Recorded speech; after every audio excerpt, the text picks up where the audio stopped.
नहमदुहु व नुसल्ली व नुसल्लिमु अला रसूलिल करीम, अम्मा बाद, फ़अऊज़ु बिल्लाहि मिनश शैतानिर रजीम, बिस्मिल्लाहिर रहमानिर रहीम। वला तंसा नसीबका मिनद दुनिया, सदक़ल्लाहु मौलाना अज़ीम। इन्नल्लाहा व मलाइकतहु युसल्लूना अलन नबी, या अय्युहल्लज़ीना आमनू सल्लू अलैहि व सल्लिमू तस्लीमा। दुरूद पाक बाबा पढ़िए सल्लल्लाहु अस्सलामु अलैका या सय्यदी या रसूल अल्लाह व अला आलिका व अस्हाबिका या सय्यदी या हबीब अल्लाह। अस्सलातु वस्सलामु अलैका या सय्यदी या खत्मल मुरसलीन व अला आलिका व अस्हाबिका या सय्यदी या रहमतल लिल आलमीन। अस्सलातु वस्सलामु अलैका या सय्यदी या जद्दा हसन वल हुसैन व अला आलिका व अस्हाबिका या सय्यदी या जद्दा गौसस सकलैन। अल्लाह रब्बुल इज़्ज़त की हम्द व सना और उसके प्यारे हबीब हुज़ूर अहमद मुस्तफ़ा मोहम्मद मुस्तफ़ा अलैहि तय्यत व सना की बारगाह बेकसपना में हदिया दुरूद व सलाम के बाद हाज़रीन व सामीन मोहतरम, अल्लाह रब्बुल इज़्ज़त का बेपाया फ़ज़ल व एहसान है जिसकी तौफ़ीक़ से हम जुमा मुबारक की बाबरकत साकों में अल्लाह के घर में हाज़िर हैं। उन्वाने गुफ्तगू के तौर पे सूरह क़सस की आयत 77 का कुछ हिस्सा तिलावत करने का शरफ़ हासिल किया।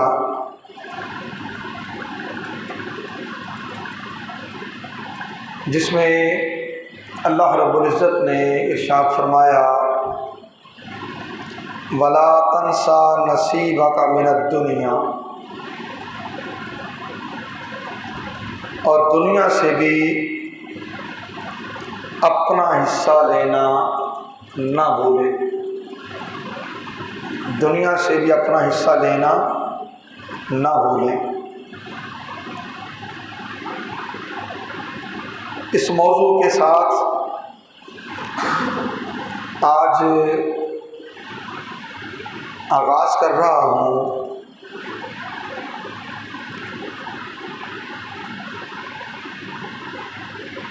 कि हम जान सकें, अगर कोई शख्स जल्द अमीर होना चाहता है, जल्द मालदार होना चाहता है, तो जल्द मालदार होने के, दौलत कमाने के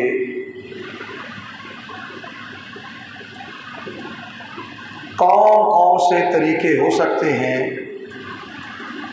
जिसकी दीन तालीम देता है,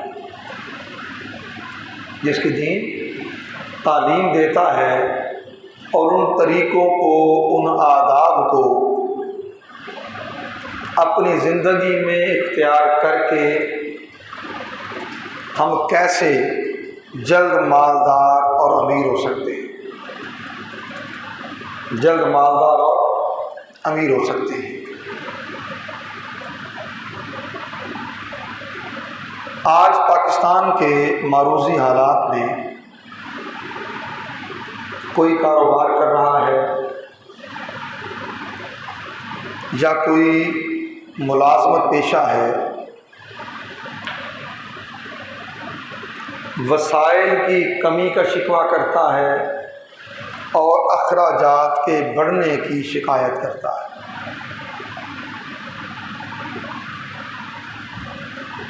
और इस उलझन का शिकार है कि अपने महदूद वसाइल में रहकर मैं कैसे अपनी ज़िंदगी बसर कर सकूं, कैसे अपनी ज़रूरियात पूरी कर सकूं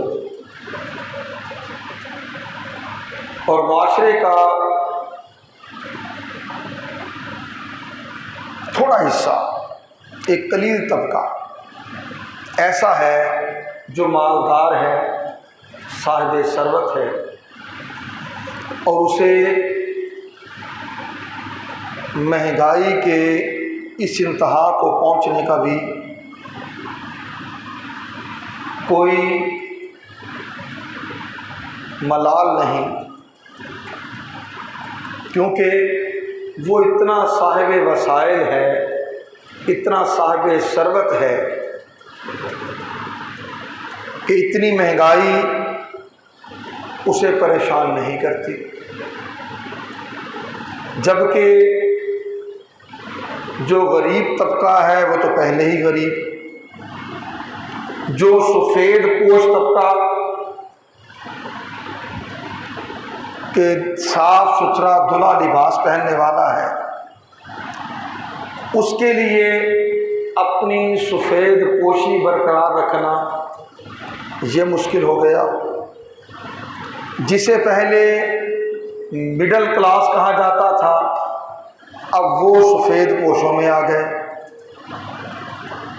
जो हैंड टू माउथ अपनी गुज़र औकात करते हैं और अल्लाह का शुक्र अदा करते हैं, मगर उसके साथ साथ ये चीज़ ज़रूर नज़र आती है कि वो भी हालात के हाथों परेशान है,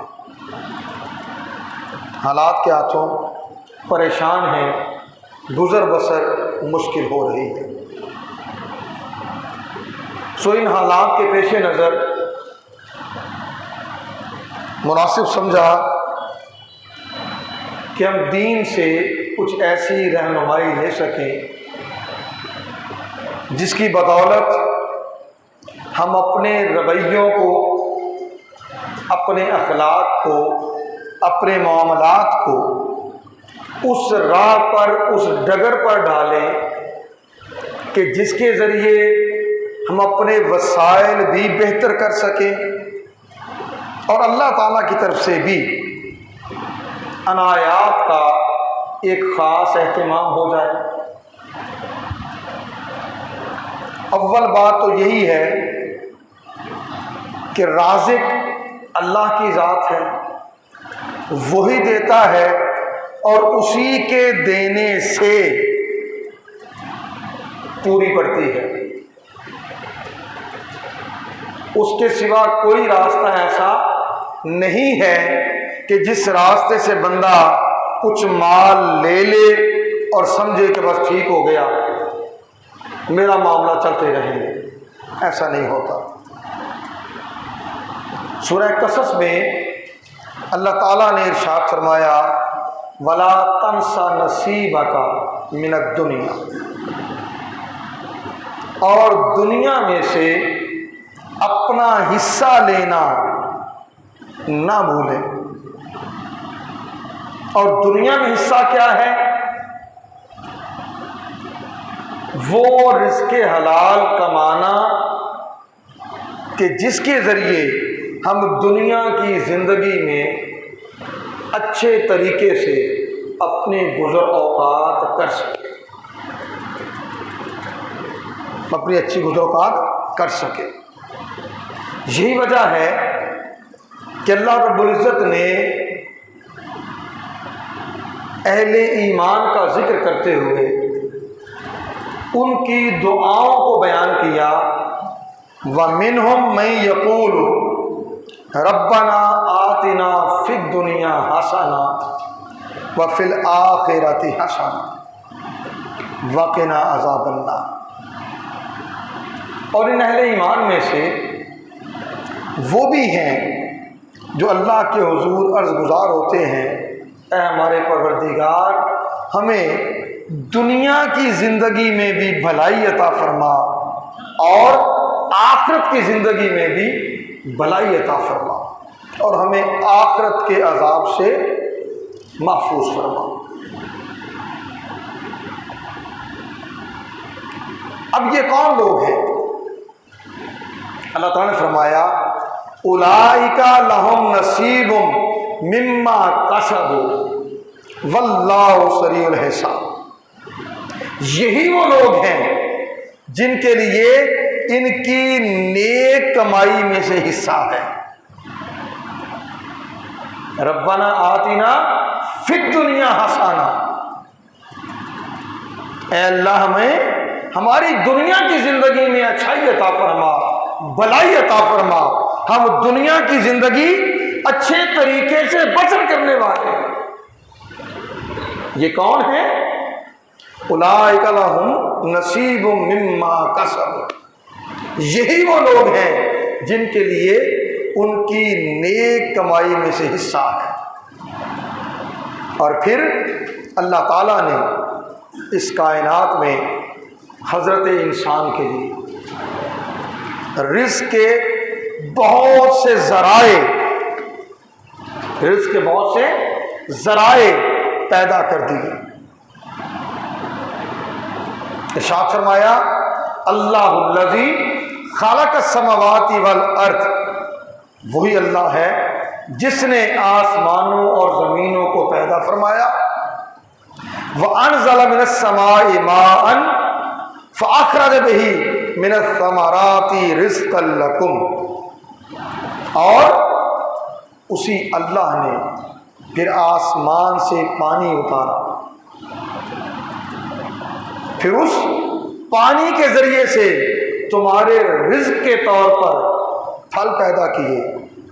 व सख्खरकुमुल फुल्का लितजरी फिल बहर बिअम्रिही व सख्खरकुमुल अनहार, और उसी ने तुम्हारे लिए कश्तियों को मुसख्खर कर दिया, तुम्हारे ताबे कर दिया, ताकि तुम उसके हुक्म से समंदर में, ताकि वो तुम्हारे हुक्म से समंदर में चलती रहें।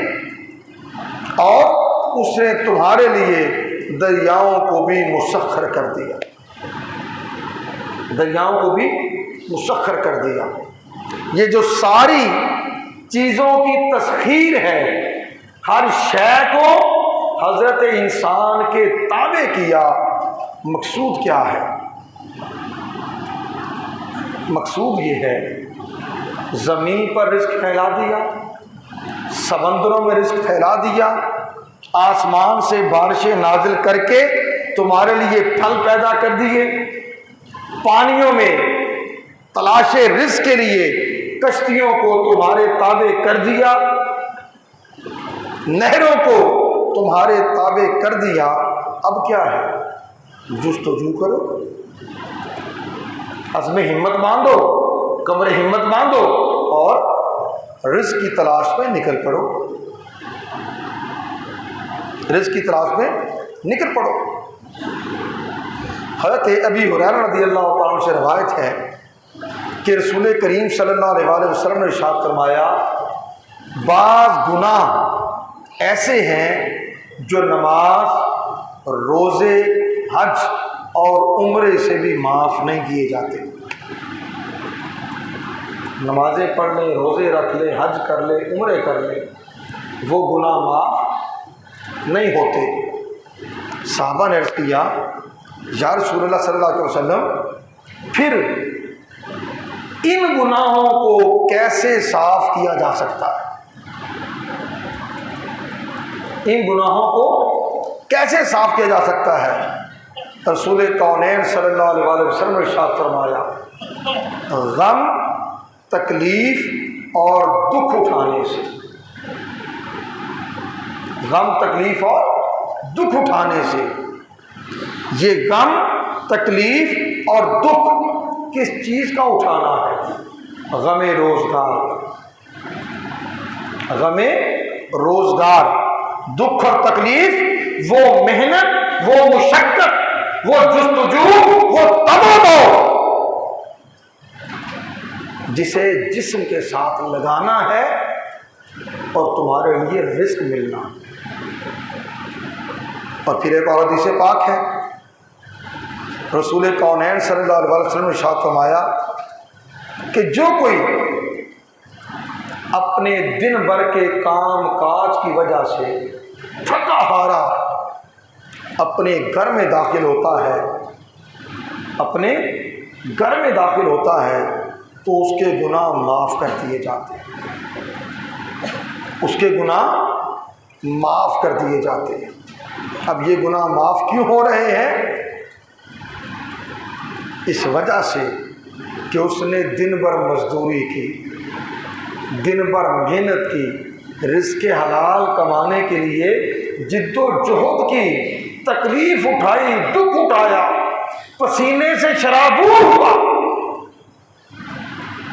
अल्लाह ताला ने दिन भर की मेहनत मुशक्क़त इसके सबब से उसके वो गुनाह माफ़ कर दिए जिसे नमाजें, रोज़े, हज और उम्रे अदा करने से भी माफ़ नहीं किया जाता। अब इस रास्ते में चलने के लिए सबसे पहला राह, ये तो तमहीदी गुफ्तगू थी रिज़्क़ हलाल कमाने के लिए। अब बढ़ें इस तरफ, वो पहला तरीका कौन सा है जो दीन ने समझाया कि हम उस तरीके पर चलें, जल्द मालदार हो जाएंगे, जल्द दौलतमंद हो जाएंगे, जल्द अमीर हो जाएंगे। और वो पहला तरीका है इस्तिग़ना, इस्तिग़नाए नफ्स। रसूल कौनैन सल्लल्लाहु अलैहि वसल्लम ने इरशाद फरमाया, वमन इस्तअफ़्फ़ा अफ़्फ़ाहुल्लाह वमन इस्तग़ना अग़नाहुल्लाह।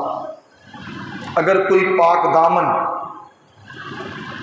दूसरों से भीख ना मांगने का तलबगार हो,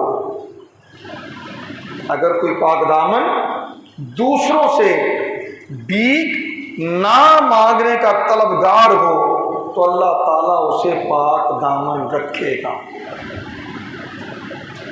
अल्लाह ताला उसे पाक दामन रखेगा, उसे भीख मांगने की जिल्लत से बचाए रखेगा। वमन इस्तग़ना अग़नाहुल्लाह। और अगर कोई खुद मुख्तारी का तलबगार हो तो अल्लाह ताला उसे खुद मुख्तारी अता फरमा देगा, खुद मुख्तारी का तलबगार हो, अल्लाह ताला उसे खुद मुख्तारी अता कर देगा। ये कब होगा? जब हम अपने आप पर एतमाद करेंगे,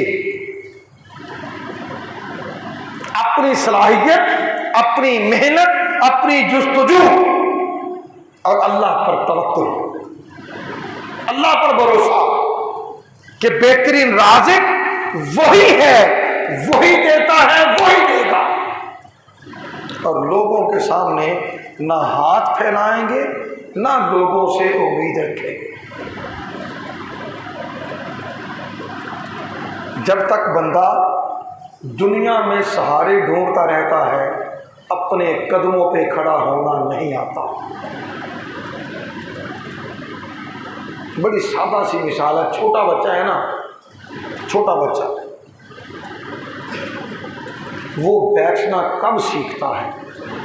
लेटा होता है, घर का कोई बड़ा फर्द उसे बिठाता है, छोड़ देता है, वो एक बार गिरा, दो बार गिरा, तीन बार गिरा, उसने अपने जिस्म पर बोझ डालना शुरू किया, वो बैठने लग गया।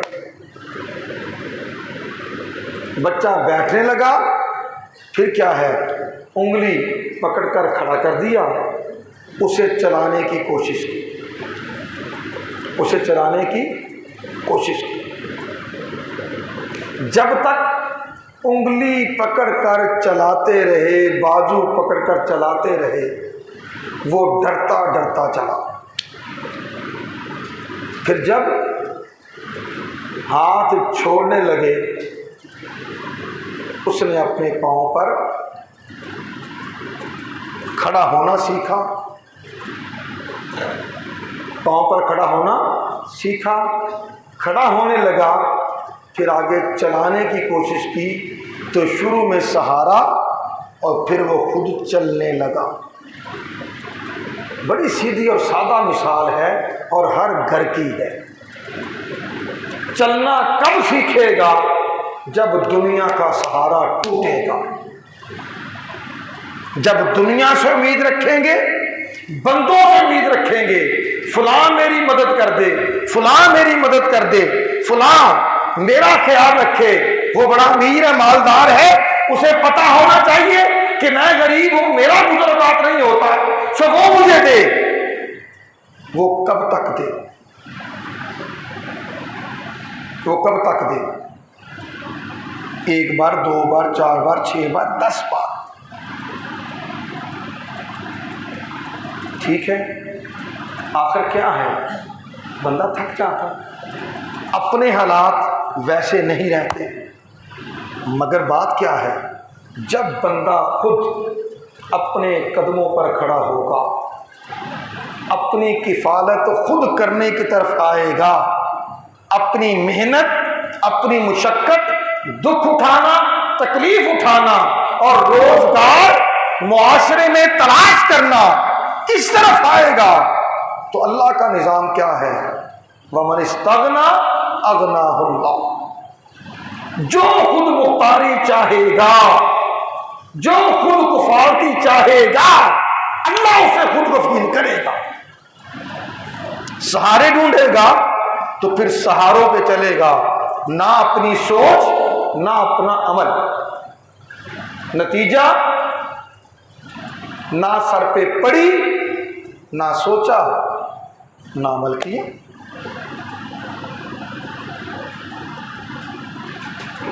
लिहाजा इस तरफ आना होगा। इसके लिए एक वाक़या आपको मैं अर्ज़ कर दूँ।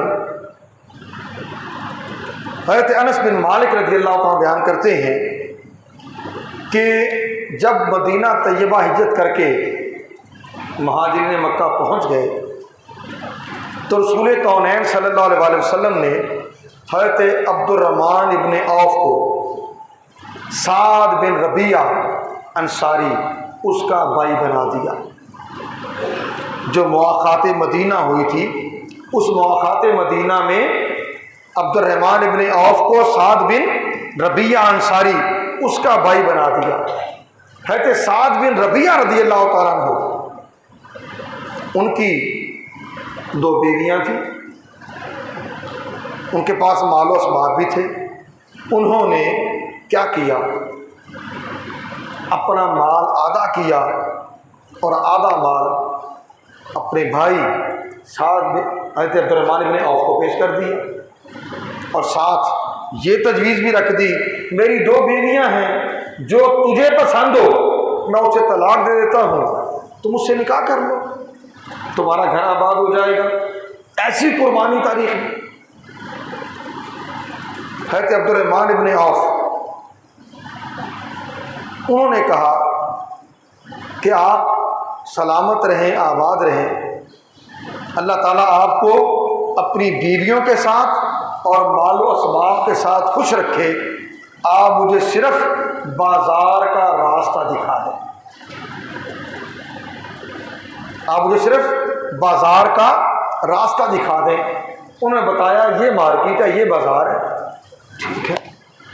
हज़रत अब्दुर्रहमान इब्न औफ ने खुश्क दही और घी, खुश्क दही और घी थोड़े मुनाफे पर बेचना शुरू कर दिया। चंद रोज गुजरे, रसूल करीम सल्लल्लाहु अलैहि वसल्लम ने हज़रत अब्दुर्रहमान इब्न औफ को देखा, बड़ा अच्छा लिबास पहना हुआ है और पीले रंग की इत्र वो भी लगाई हुई है, उसकी खुशबू आ रही है। अल्लाह के नबी सल्लल्लाहु अलैहि वसल्लम ने पूछा, ए अब्दुर्रहमान ये क्या है? अब्दुर्रहमान ये क्या है? उन्होंने अर्ज़ किया, या रसूलल्लाह सल्लल्लाहु अलैहि वसल्लम, मैंने एक अंसारी खातून से शादी कर ली है। आपने पूछा कि तुमने उसे क्या अदा किया? तुमने उसे हक महर के तौर पर क्या अदा किया?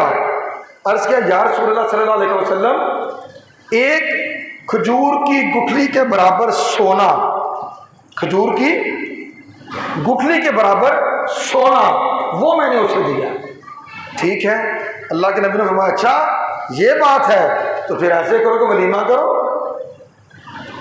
वलीमा करो, खा एक बेड़ ही से त्याग करदा खाना हो, वलीमा करो। उन्होंने वलीमा भी किया, घर भी आबाद हो गया। सहारा लेने की बजाय मार्केट का रास्ता लिया। जिस काम को वो जानते थे, जान सकते थे, उस तरफ बढ़े। अल्लाह ताला ने थोड़े वक्त में आसानियां अता कर दी। इंशाल्लाह ये गुफ्तगू आइंदा जुम्मों पे भी जारी रहेगी। आज की पहली बात और आखिरी बात सिर्फ ये, अपने आप पर एतमाद कीजिए। अल्लाह ताला ने आपको सलाहियत दी है, अक्ल दी है, फहम दिया है, बसीरत दी है, हाथ पाँव दिए हैं, ज़ुबान दी है, आंखें दी हैं, कान दिए, यानी पूरा इंसान बनाया है। और तुम्हारे लिए कहा, सख्खरकुम मा फिस समावाति व मा फिल अर्थ, जो कुछ आसमानों में है, जो कुछ ज़मीनों में है, उसे तुम्हारे ताबे कर दिया। अब अपनी सलाहियतों को आजमाएं, भरोसा अल्लाह की ज़ात पर करें, एतमाद अल्लाह की ज़ात पर करें और अपने कदमों पर खड़े होने का सोचें। जब अपने कदमों में खड़े होकर अपने लिए सोचेंगे, अल्लाह ताला रिज़्क़ के रास्ते खोल देगा। ये पहला तरीका है, पहला रास्ता है जल्द अपने हालात को आसूदा करने का। अल्लाह ताला जो कि खैरुर राज़िकीन है, हमारे रिज़्क़ में और रिज़्क़ के हलाल में बरकतें और वुसअत अता फरमाए और हमें तौफीक अता करे कि जो सलाहियत उसने दे रखी है, हम उस पर एतमाद और भरोसा करके निकल पड़े। दरवाजे वो खोलेगा। वमा अलैना इल्लल बलाग।